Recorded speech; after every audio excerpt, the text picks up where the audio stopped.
Good evening, I'm Amna Navaz. And I'm Jeff Bennett. On the NewsHour tonight, the Trump administration unveils plans to overhaul Head Start, scrapping many requirements for the early education program that serves low-income families. Safety concerns arise after a passenger plane was allowed to take off while the president's helicopter was flying nearby.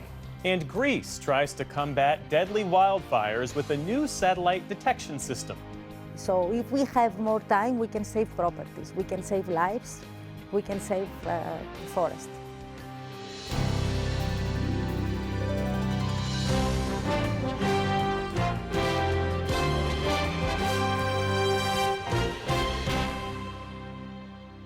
Major funding for the PBS News Hour has been provided by Consumer Cellular. This is Sam. How may I help you?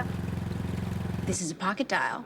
Well, somebody's pocket. Thought I'd let you know that with Consumer Cellular, You get nationwide coverage with no contract. That's kind of our thing. have a nice day. Friends of the News Hour, including Robert S. Kaplan and Wendy J. Selden through the Raymond James Charitable Endowment Fund.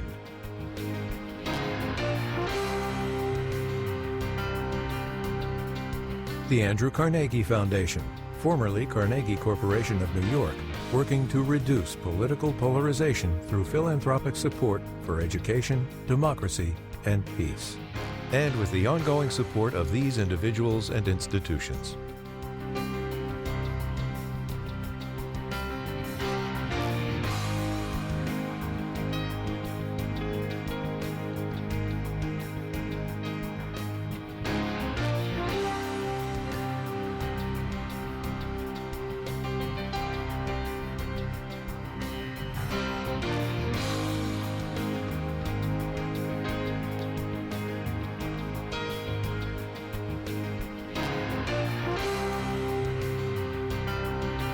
This program was made possible by the contributions to your PBS station from viewers like you. Thank you. Welcome to the NewsHour. The Trump administration is proposing a major overhaul of Head Start with new guidelines that could fundamentally change how the program is run nationwide. The proposal released today would strip many of the federal requirements currently in place. Launched in 1965 as part of President Lyndon Johnson's War on Poverty, Head Start today serves 700,000 children ages 3 to 5 and some 160,000 infants and toddlers through what's known as Early Head Start. There are currently 1,600 Head Start providers across all 50 states. Joining us now to sort through the proposed changes is New York Times correspondent Coral Davenport. Good to see you. Thanks for being here. Sure, great to be with you. So let's just start for context. How significant an overhaul would these proposed changes mean for the program? So early childhood educators say this is the biggest overhaul, the biggest change to the program since its creation in 1965. This kind of, and it's not overhaul, it's not quite right. I mean, it really is essentially an erasure, an elimination of hundreds and hundreds of standards and regulations that sort of govern and dictate the very distinctive and unique requirements that make Head Start different from any other kind of child care or early education or anti-poverty program in the United States. It's moving a lot of those decisions from the federal level to the state level, the administration argues, correct? It does. It says that it's taking away all the requirements that are imposed at the federal level, and the administration says essentially giving control back to the states, and the states can choose what they want to do. If the states want to continue to have some of those rules and regulations, they can do so, but hundreds of these rules, the requirements to follow them are gone. So critics of the program are arguing that the entire program is just not worth the cost. They say these changes are going to be better both for taxpayers and for kids. That's an argument we heard from someone at the Heritage Foundation. That's Jonathan Butcher. Take a listen. What the Trump administration is trying to do is to deregulate the program, turn responsibility back over to states. The program has failed to meet achievement expectations. It has failed to prepare students in terms of behavior to enter elementary school. I think at least deregulating the program, making it more cost-effective for taxpayers, and most importantly, making it more effective for students is exactly the kind of policy agenda that we should be following. So let's just take each of those in turn briefly here. The program is overseen by Health and Human Services, HHS, we should say. The current federal budget is about $12 billion. Would these changes save costs? Do we know that? The budget is going to stay the same. The biggest change, the most significant change, is going to be eliminating a requirement for small class sizes. So Head Start has the federal requirements for class sizes are set for preschool and childcare are some of the tightest in the country. For example, under Head Start rules, the ratio for a class of 2-year-olds would be 1 teacher for 4 2-year-olds. So states have different requirements. By comparison, the state of Idaho, the requirement is 1 teacher for 9 2-year-olds. State of Ohio, 1 teacher for 8 2-year-olds. So the argument is effectively by lifting these ratios and you get more kids in the classroom. And so you keep the same budget, but you get, the estimate is that they could potentially bring in about 250,000 more children into the program just with these higher ratios. The other side of that potentially is a possible lowering of quality. And the other point that was made there about there's no evidence that the program helped kids to meet the achievement standards. Is there evidence behind that? There's various studies. There's a lot of different studies on Head Starts. I think the one that Jonathan Butcher is referring to is there's one that shows that by 3rd grade, the advantages that Head Start kids gain start to fade out. That essentially, they have those advantages, but as they get into the later elementary school years, you can't really measure the difference. You mentioned the concerns over class sizes that could grow. That's something we heard from the head of the Washington State Association of Head Start, Joel Ryan. Take a listen.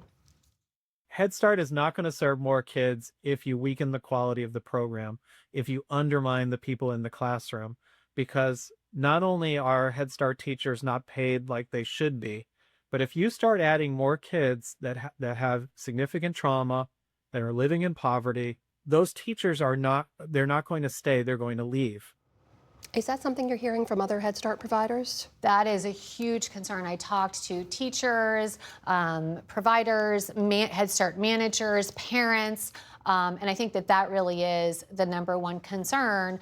And the point that he made as well, that it's important to remember Head Start is, again, it's not just a preschool program. It is an anti-poverty program, and it is designed to serve children who live below the poverty line. So they come into the program, a lot of cases, with a lot of additional needs. And so teachers say those requirements that compel them to make sure that kids get medical screenings, dental exams. The teachers actually, or Head Start workers, provide visual and hearing screenings in the class. They do at-home visits. So with all of those requirements gone, teachers say they're really worried that this program just isn't going to function and it's going to be harder for them. I want to ask you really briefly in the time we have left about a family connection here. We have a photo to prove it.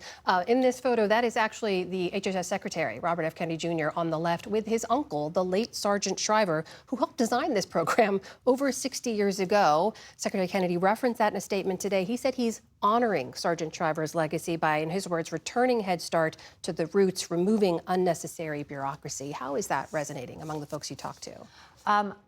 I talked to a lot of Head Start providers who hope that Secretary Kennedy is sincere in wanting to continue the legacy of his uncle in designing this, but they really fear that what this ultimately does is end that legacy. I just want to point out, too, for families who rely on the program, we're still months away from this taking effect. So we'll see what happens. Coral Davenport of the New York Times, thank you so much. Thanks for having me.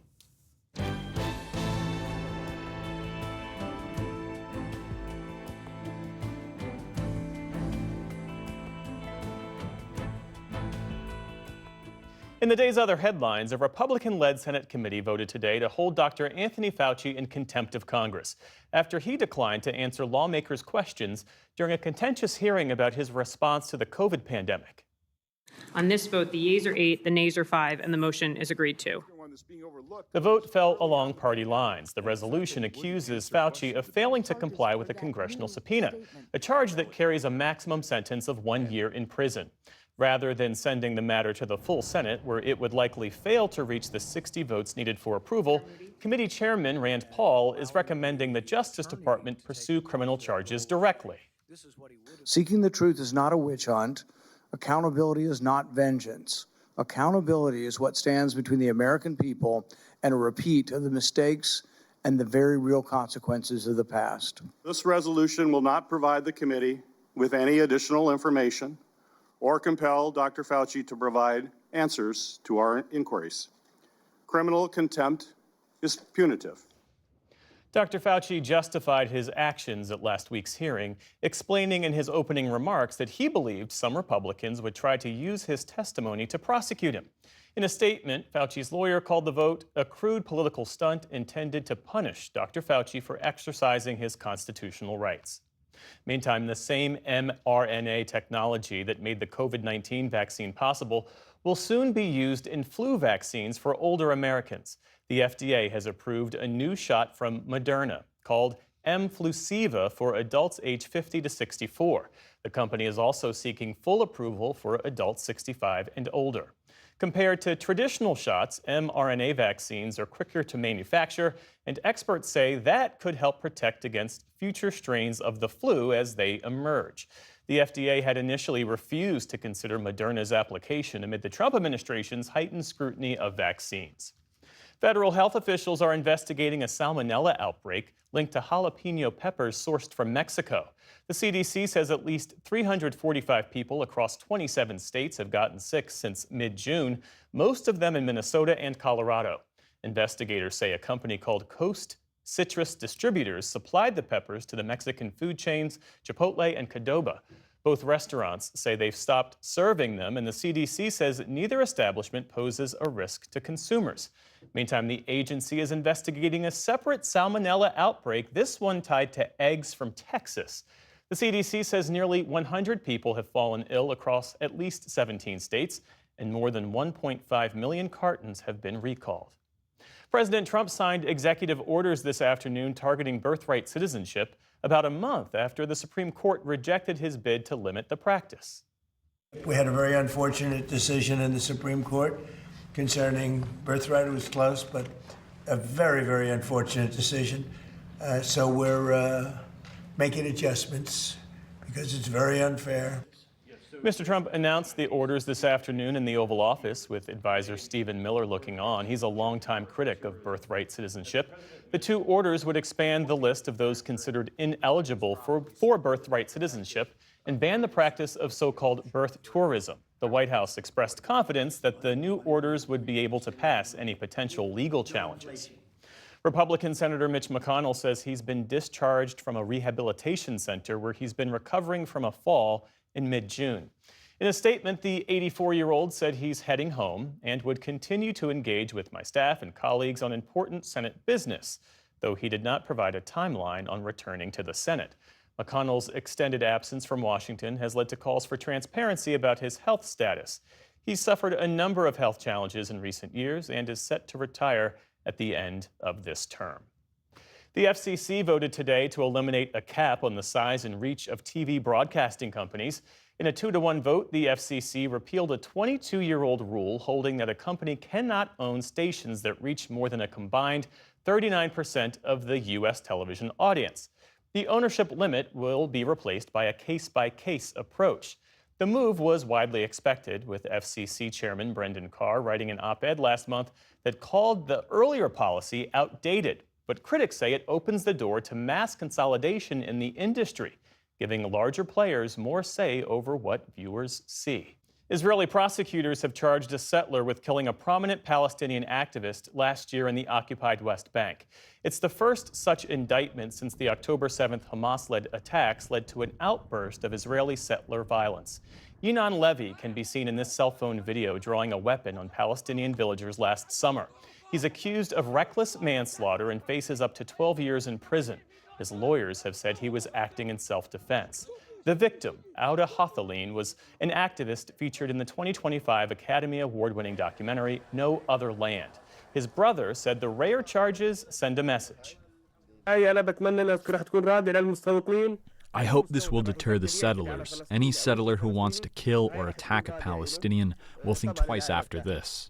Meantime, the Israeli military says 2 of its soldiers were killed in an explosion in southern Lebanon on Wednesday. One of them was laid to rest today. They're the first Israeli deaths since a shaky ceasefire with Hezbollah began 2 months ago.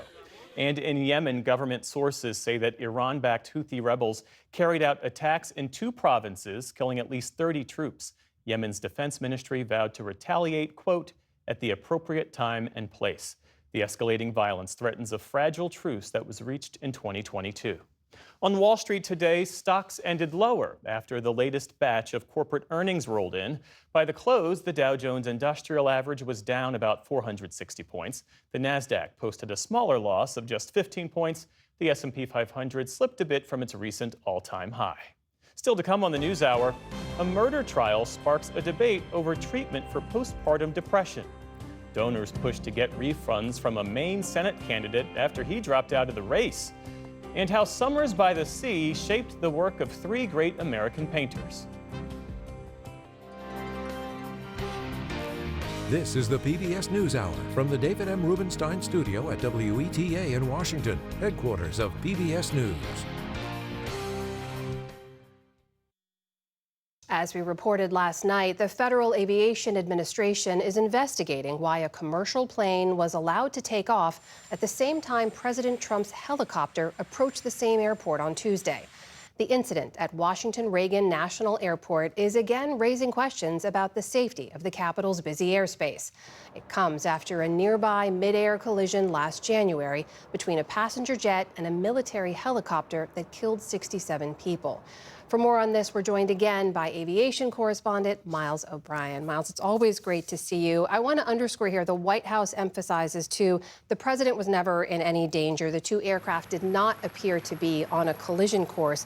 But this did seem to break some new safety protocols that were put into place after that last fatal collision in January. So when you look at this, how serious was this incident? Well, that's the thing about aviation, Amna.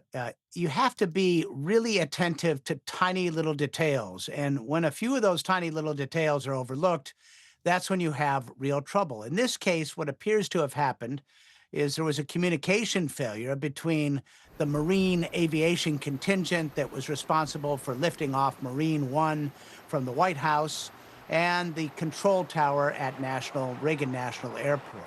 Now, typically, what should happen is 3 minutes before that helicopter lifts off from the White House lawn, the Marine crew will send a radio signal to the tower saying we're 3 minutes away, or actually they use a little bit of code saying as briefed so as not to tip off anybody and cause a security concern. And that should prompt the controller in the tower cab there at Reagan to stop departures or arrivals, depending on which way the airport is flowing that day, in order for there to be a bubble around Marine One and its contingent as it flies to Andrews Air Force Base. That did not happen in this case. There was some miscommunication on the radio. The radio was a little bit scratchy, but for whatever reason, that controller did not stop the departure, and that's what caused the airliner to take off as Marine One was. There was no near collision, but it does violate the bubble around Marine One and the rules for that.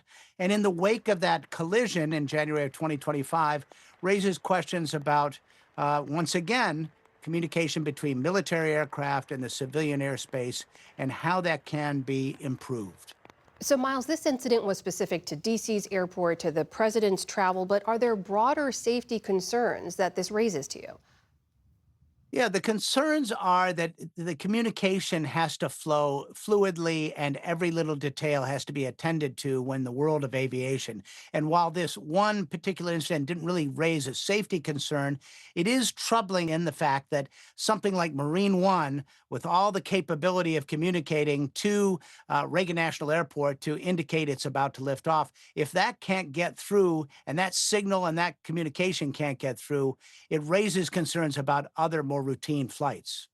While we have you, I want to ask you, Miles, about another air safety incident that's making headlines. The NTSB says it's now investigating the crash of a medical plane in New Mexico in May, in which all 4 people on board were killed. And the U.S. military has said that they were testing GPS jamming technology in the area, and that disrupted the plane's navigation system. What do we know about what happened here? Well, first off, GPS has become revolutionary in aviation. It's something that pilots rely on heavily now for navigation, from getting from point A to point B with a lot of situational awareness in a way that we didn't used to do it. Now, that is not the only way that aircraft navigate. There are ground-based radio beacons, which all pilots learn to use as a backup in this case after GPS. Now, GPS spoofing and jamming has become a huge problem worldwide, more likely to occur around Ukraine or the Middle East. In December of 24, there was an Azerbaijan Airlines crash after an airliner was trying to approach an airport. The GPS was jammed. It was unable to land safely. As it tried to land again and again, it was hit by shrapnel, ultimately led to a crash. These incidents happen really thousands of times, and most of the time, pilots go to those backup systems. But in this case, it was a moonless, dark night, and the crew, even though the military ultimately turned off that jamming capability to the GPS nearby, the crew was not able to get its situational awareness back and unfortunately flew into a mountain. It's a terrible tragedy there, making a lot of headlines. Miles O'Brien, we're so glad you can join us to help us make sense of it all. Thank you so much. You're welcome, Amna.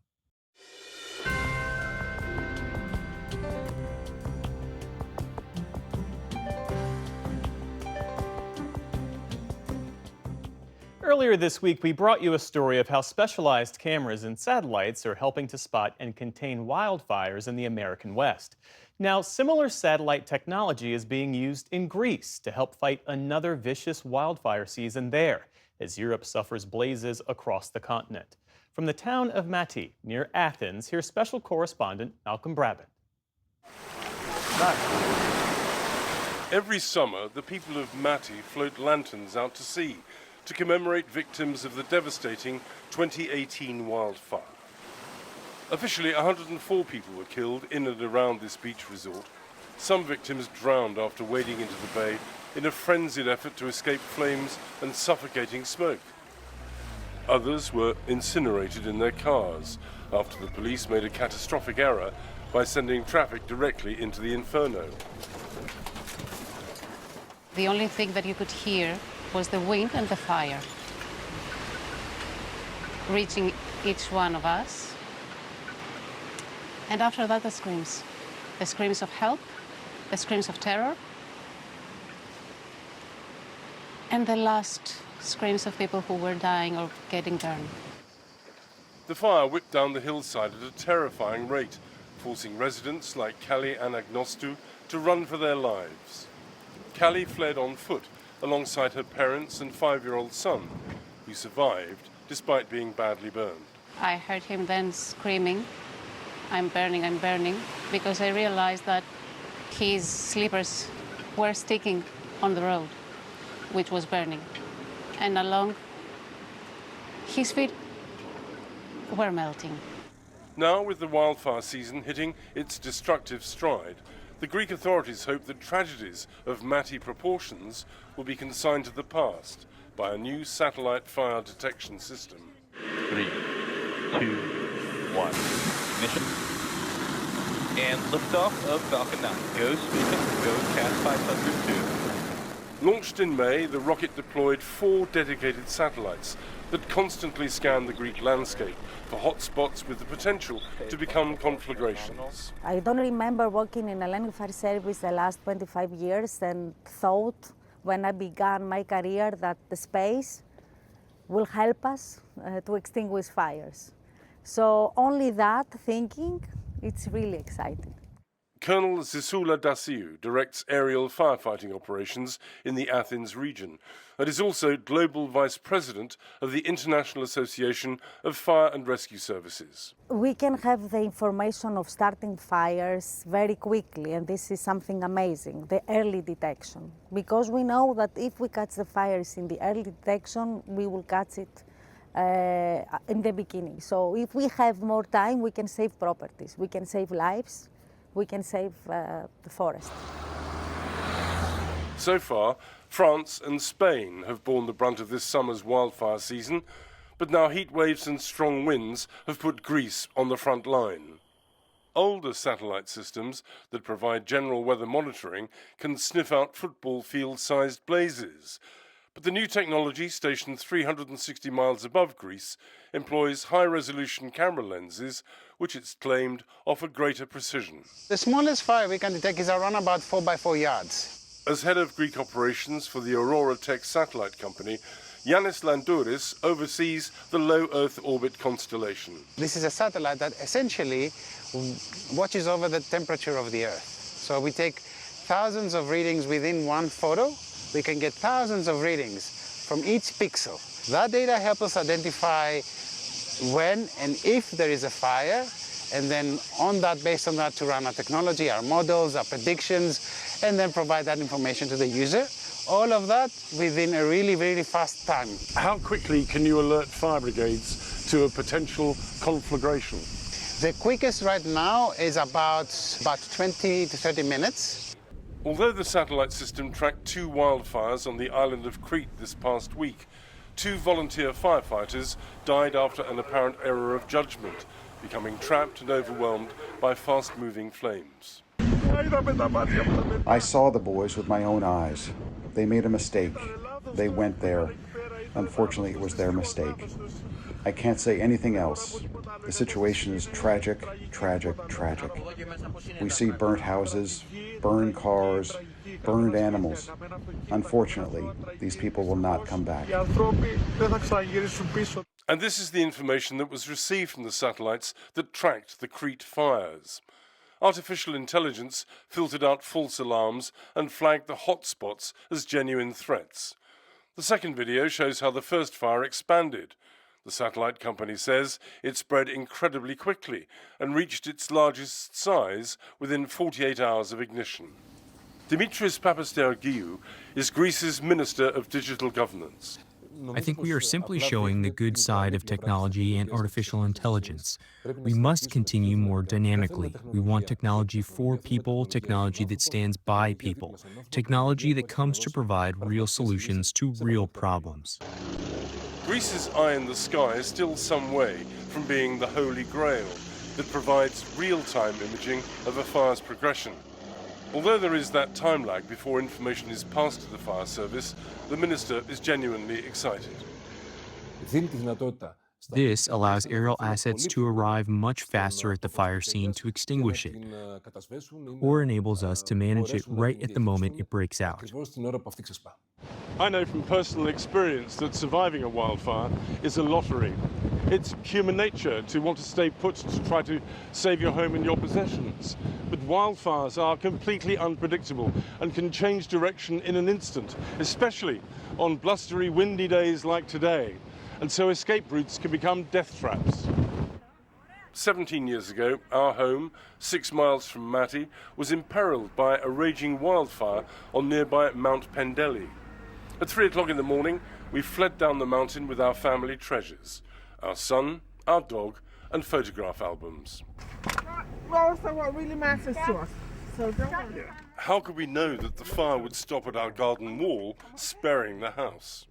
Right, we've been forced to abandon our home because the flames have got now to within about 200 meters of the back door, and the smoke was getting very unpleasant. Also, just behind us, the flames were licking up the hill and starting to attack some of the homes just around the corner from us. The fires have come over the hill from Pendeli, which, wow, over there is just extraordinary. Look at the flames over there. They're beyond the tree line, so it looks as though we should be fairly safe to get out here. But look to your right, Daisy. Look, that's what we're leaving behind. Yeah. That's what we're leaving behind. And this is a place of real natural beauty, and now it's an ecological disaster. The Greeks are worried that climate change-driven heat waves will burn more of the country this summer. Tinder-dry undergrowth is an accelerant that worries fire chiefs like Zizulu Dasiu. You don't know where these fires are spreading. They are creating their own environment, and they can do whatever they want. They can increase the temperature, they can increase the wind. So with the satellites and the hotspots, you can see every 1 hour where this fire is going, and you can plan your strategy and send there and more resources. But having witnessed the Earth's power at its fiercest, the people of Mati are skeptical about technology's ability to beat Mother Nature. We cannot predict the human interference. And this is what needs to change. No system, no technology can be effective if we continue to make the same human errors. Still profoundly traumatized, the people of Mati are waiting for compensation for mistakes made by the Greek authorities. They are united in the hope that no other community will melt like theirs did. For the PBS News Hour, I'm Malcolm Brabant in Mati, Greece.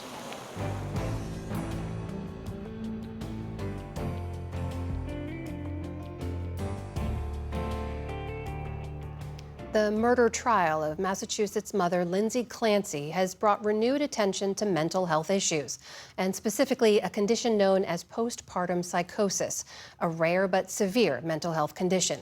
Our Stephanie Tsai has more. That's right, Amna. Lindsay Clancy is on trial for killing her 3 children in 2023. Her now ex-husband found the children strangled in the basement and Clancy injured from an apparent suicide attempt. All the children were under the age of 5, and Clancy is now paralyzed from the waist down. Her defense lawyer says she was experiencing postpartum psychosis, which can cause delusions, but prosecutors are charging that she acted intentionally. This was a woman who acted intentionally, rationally, and swiftly to accomplish a very specific goal: to kill. This is a woman that did not get the medication, did not get the medical treatment that she so deserved. This is a woman that was suffering from psychosis at the time that she went down to that basement. Postpartum depression is not uncommon, but postpartum psychosis affects only about 1 in 1,000 women. For more, we're joined now by Dr. Julia Riddle, a psychiatrist who focuses on reproductive mental health at the University of North Carolina Center for Women's Mood Disorders. Dr. Riddle, thank you so much for joining the News Hour. How much do we know about postpartum psychosis and who it is most likely to afflict? Yeah, thank you, Stephanie. The truth is, we don't know enough. We need so much more research and so much more attention.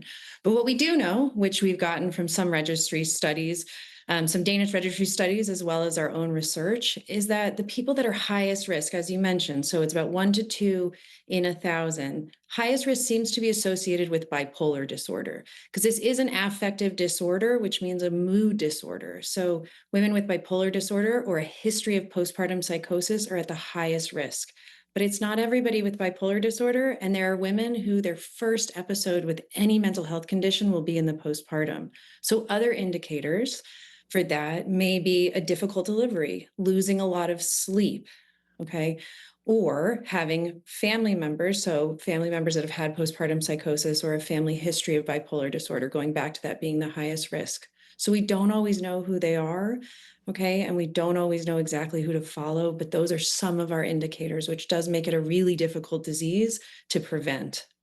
Describe the typical experience of a woman having an episode of postpartum psychosis. Yeah, absolutely. So first and foremost, right, people never read the textbook, so I will do my best to describe this. It is considered usually rapid, so very, very soon after delivery. So a woman gives birth, and usually it's within the first few weeks. Family will notice a change. They're acting odd. They don't seem with us. They're a little more detached, or they're more irritable and agitated. So it often looks like confusion, an agitated state or a manic state. So extra energy, not sleeping being one of the most worrying signs. So you tell them to go lay down and they cannot sleep. You find them pacing, you find them moving things in an odd way. It doesn't quite make sense. This often gets so normalized because if it's the first child, who knows what it's supposed to be like? So irritability, excitability, or it can look like a deep and detached depression. When it starts to get really scary, and we often talk about this in what we do, it's almost as if a vacancy comes over them. And this is often when we see a loss of reality. So when these delusions start, delusions that the world is not safe, delusions that they have to do something to change things for themselves, this is when we start to really worry about thoughts of suicide in particular, and sometimes when some of these infanticide thoughts can come up. So it can progress, but usually it's this rapid change in the way the woman behaves, but often she's not sharing it. So people are kind of watching and wondering. It sounds terrifying, but isn't it also true that most women who have this do not exhibit violence?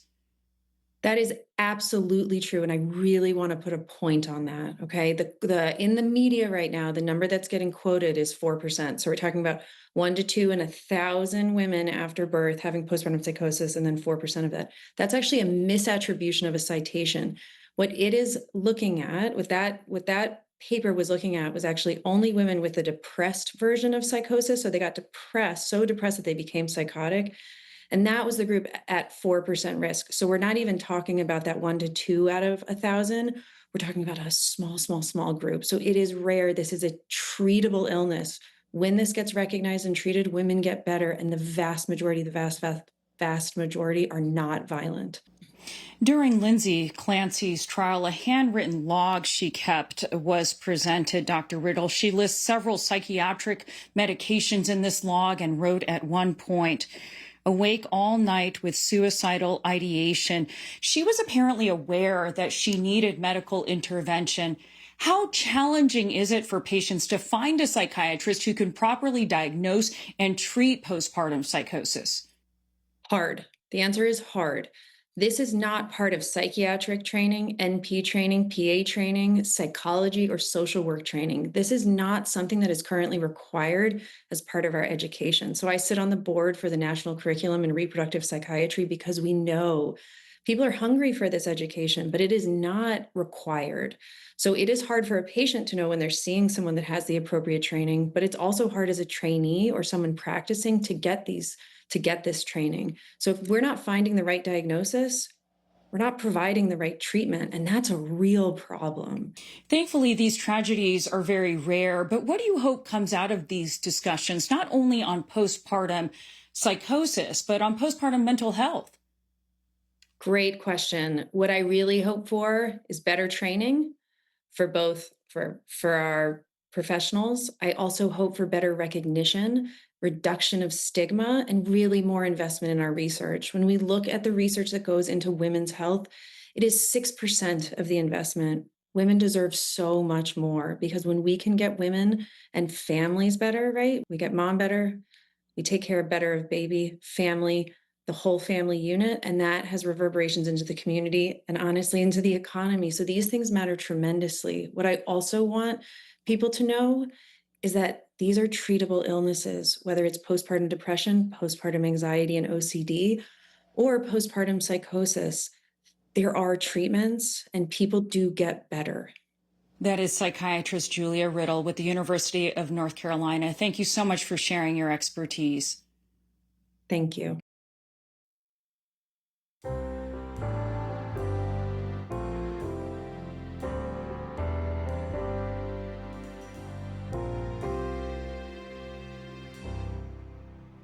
After high-profile assault allegations forced Democrat Graham Plattner out of Maine Senate race last month, questions about politicians' conduct are once again in the spotlight. This week, North Carolina Republican Congressman Chuck Edwards announced he won't seek re-election after the House Ethics Committee recommended he be censured, citing what it called persistent, inappropriate conduct toward 2 young female staffers.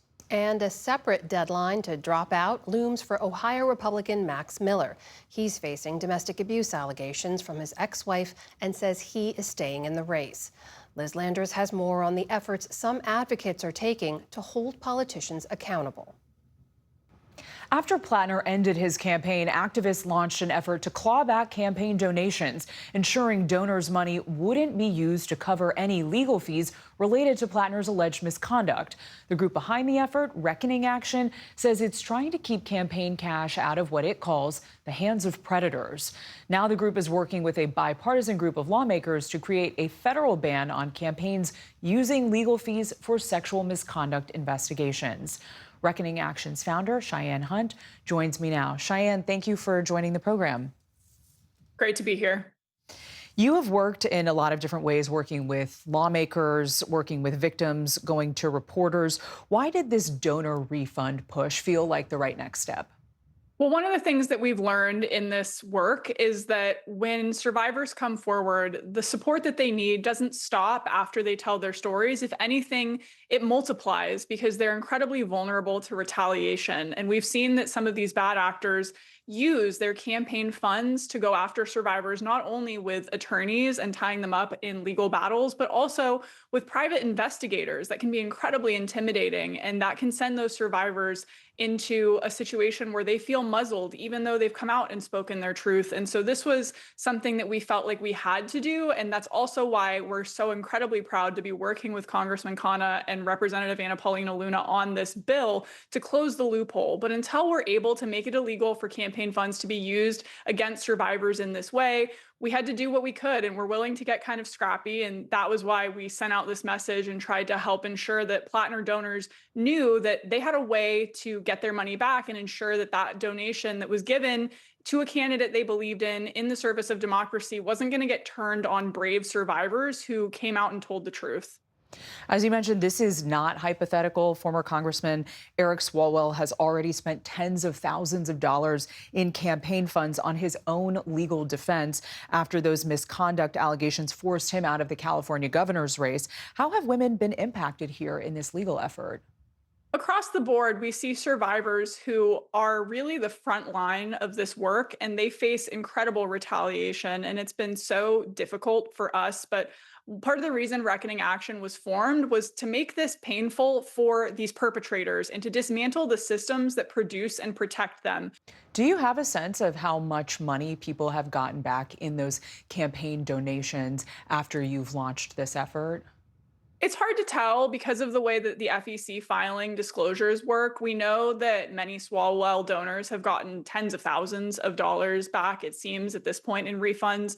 For Plattner, we don't know yet. We sent that text out just after the latest FEC filing deadline, so we'll know in a few months. However, I can say that we got hundreds of hits on our landing page with the instructions to get your money back, and so I can assume we've taken a pretty good chunk out of that war chest. You mentioned those two congressional offices that you're working with, Congressman Ro Khanna and Congresswoman Anna Paulina Luna, on that bill to ban this practice altogether.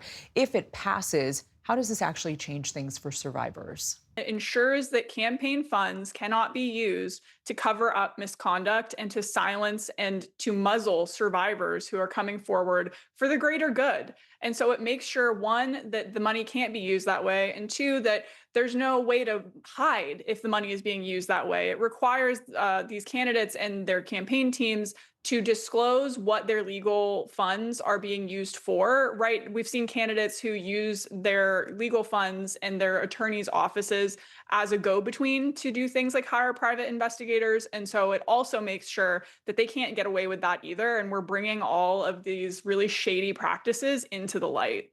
You've spent this year mostly involved in cases on the Democratic side like Swalwell and Plattner, but right now it is Republicans who are in the spotlight. Congressman Chuck Edwards just dropped his reelection bid after the House Ethics Committee found that he had harassed two young staffers. Congressman Max Miller is facing domestic abuse allegations that he denies, and he is refusing to step down. And then Congressman Corey Mills is also still under investigation for allegedly assaulting a girlfriend and cyber stalking another woman. Speaker Mike Johnson has declined to publicly call on Miller or Mills to step aside, saying that there is a process. I mean, the allegations are serious. I think Max is taking them seriously. I think our colleagues are. But again, we have to allow this process to play out. It's just begun. That is a notably different approach than how your party handled Swalwell and Plattner. Do you think that Republicans are being held to a lower standard here?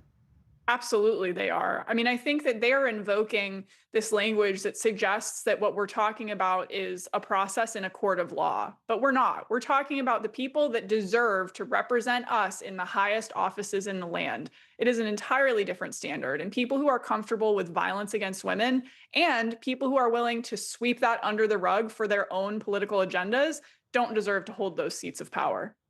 Cheyenne Hunt, thank you for joining the NewsHour. Thank you.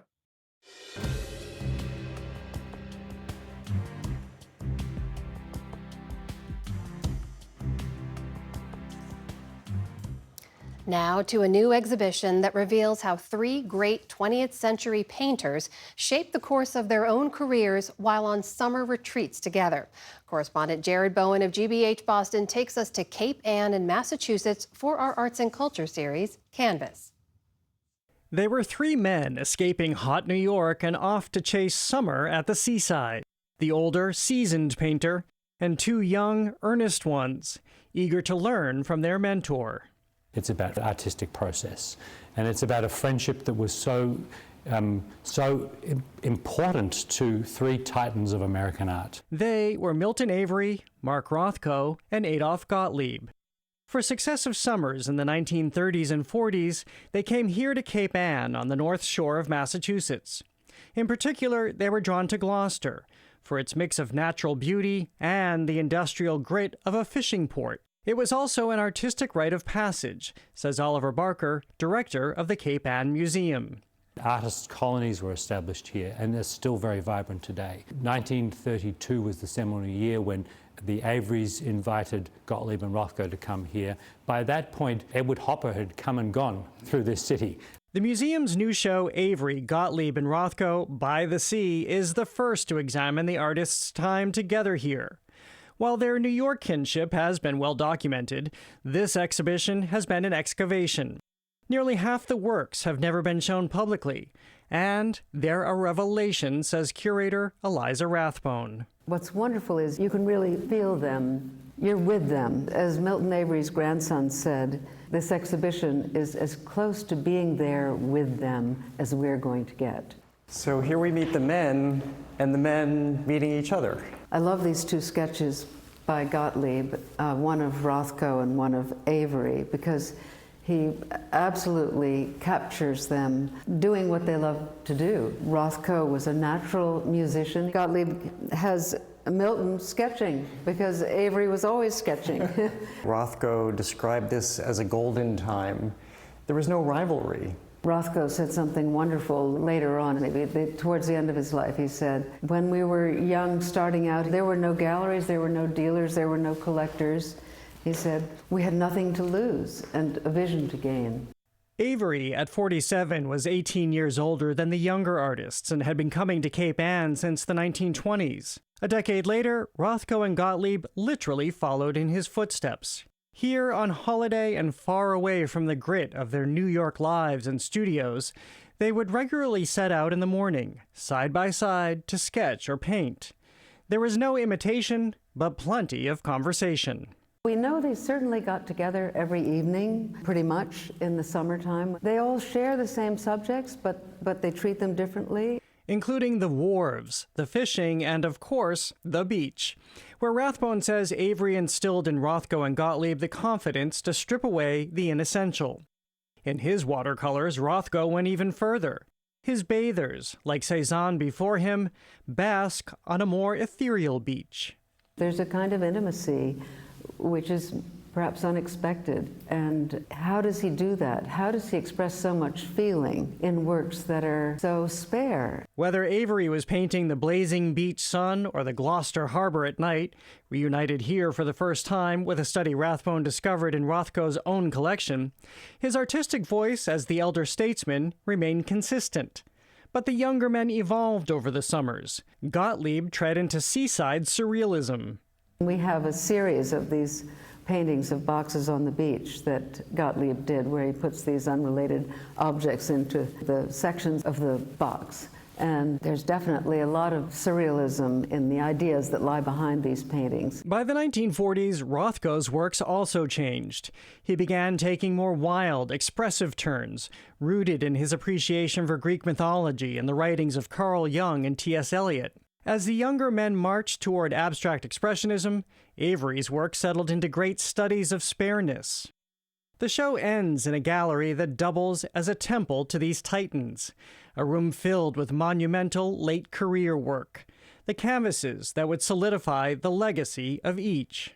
I'm just bowled over by the beauty of this room.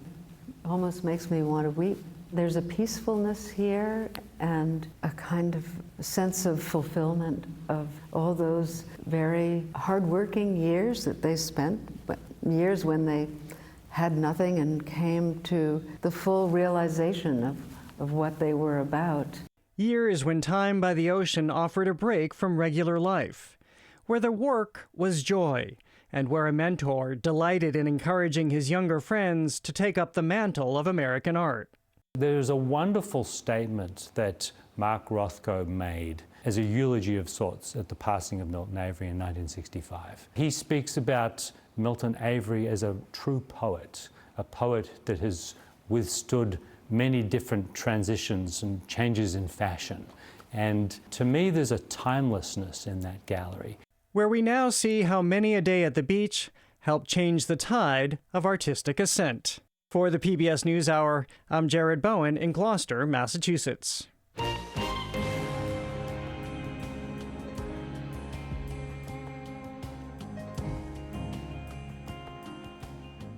Finally tonight, how did American English become so distinctly American?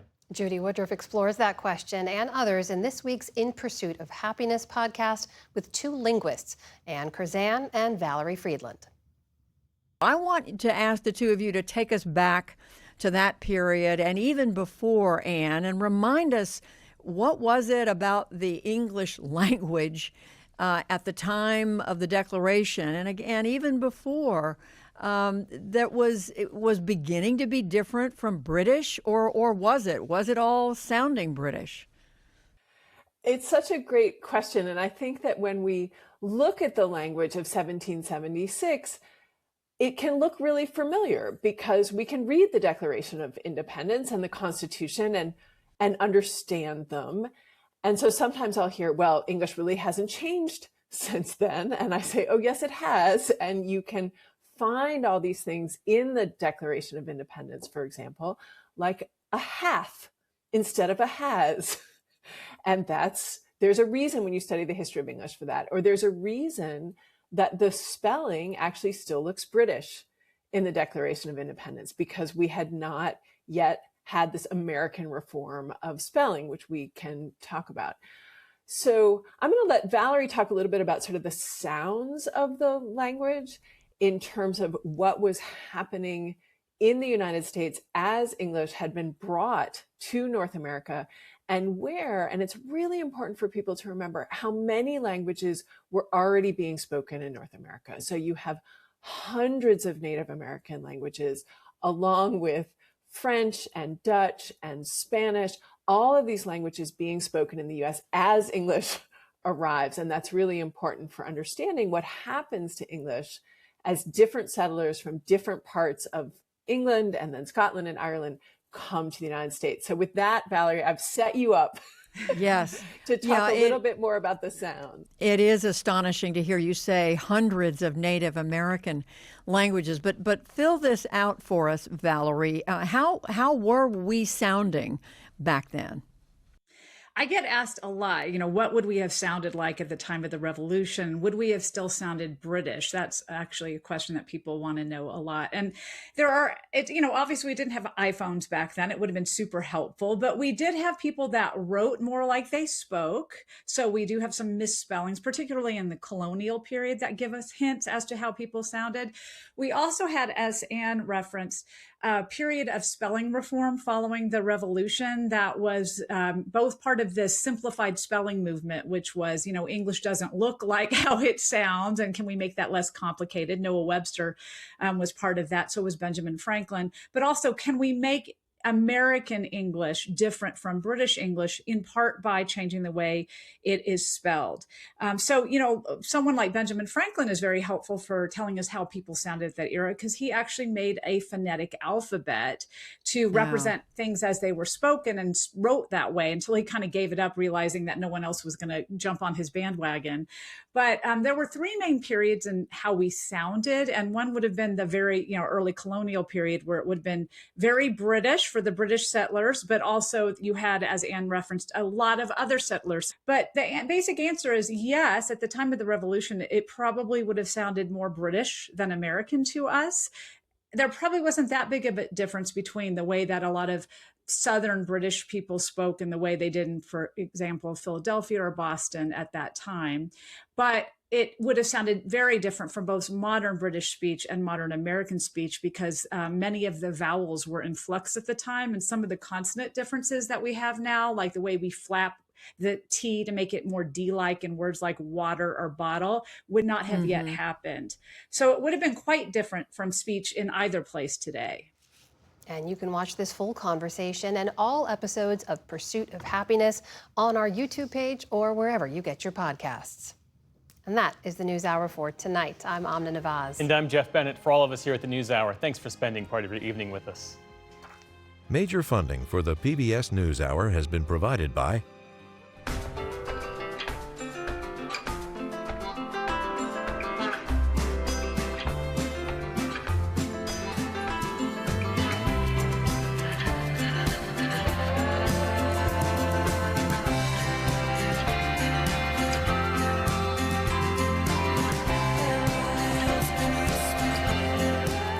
moving our economy for 160 years.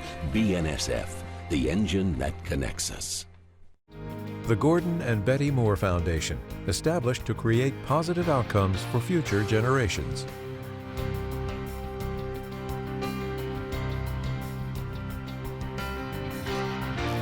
And friends of the NewsHour, including Leonard and Norma Chlorfine and the Judy and Peter Bloom Kovler Foundation.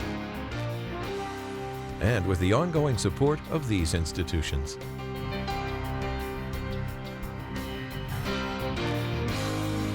And friends of the NewsHour.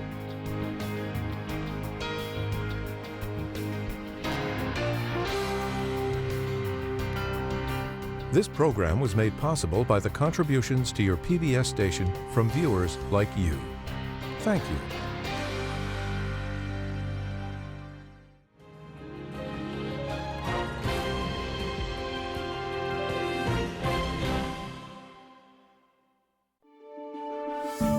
You're watching PBS.